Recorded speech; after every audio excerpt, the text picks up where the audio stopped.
Waaki wa kĩharo kĩerũ kĩa ndege nĩ ũtanyĩtwo kwambĩrĩria ica ikuhĩ mwena wa Embakasi, kaunti ya Nairobi. Ũũ nĩ kũringana na ndũmĩrĩri ĩrĩa ĩrekereirio nĩ Mĩnĩsta wa ũkuui na barabara Davis Chirchir, ũrĩa ugĩte kĩharo gĩkĩ gĩkũhingũra mĩrango ya motungata kũrĩ akui matanyihĩire milioni 12 oro mwaka.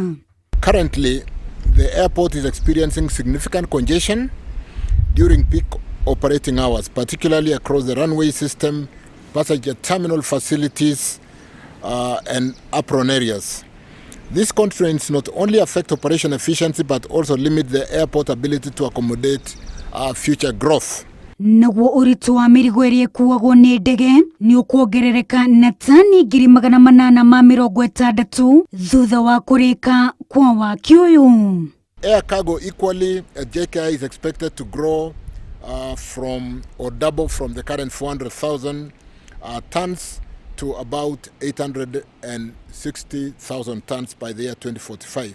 Rũhonge rwa ũramati wa iharo cia ndege gũkũ bũrũri-inĩ nĩruo Kenya Airport Authority nĩruo rũthondekete mũbango ũrĩa ũkũhũthĩrwo harĩ waki wa kĩharo kĩu, wĩra ũrĩa rũhonge rũrũ rũrarĩkĩrĩirie mweri-inĩ wa kerĩ mwaka ũyũ. Kenya Airport Authority initiated the preparation of an integrated master plan and feasibility study for JKIA, which was concluded just last month in February. The study identified the need to seriously work on upgrading or building new infrastructure for Kenya, focusing on enhancing the existing terminal and runway infrastructure to address imminent and short-term demand, while simultaneously expanding JKIA to accommodate future and long-term traffic growth and capacity requirement. Ihinda-inĩ rĩu, Mĩnĩsta Davis Chirchir nĩ ateanĩirie mũhuhu wa atĩ Kenya ĩkũnyitanĩra na kambuni ya ndani harĩ gwaka na kũramata kĩharo kĩu kĩa ndege.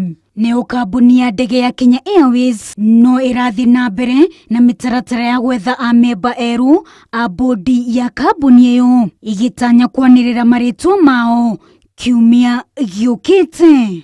Thirikari ĩtanyĩte kũrĩkĩrĩria waki wa kĩharo kĩu kĩa ndege ihinda-inĩ rĩa mĩaka 3 yũkĩte.